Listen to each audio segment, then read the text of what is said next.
মায়া একবার ফোড়নটা দেও, পেঁয়াজ কষানো নাকি? ওই অল্প দেবে এখানে মাখা, আর ফোড়নে দিয়ে দাও, তারপরে ওকে চাপিয়ে দাও। আদা আগে দিচ্ছে, এটা রসুন।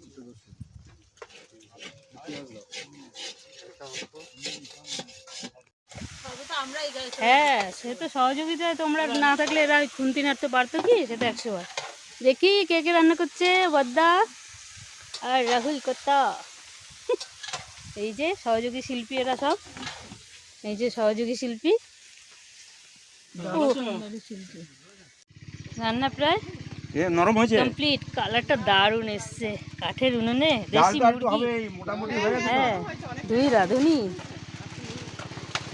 মতি তো আর থাকতে পারছে না গন্ধে।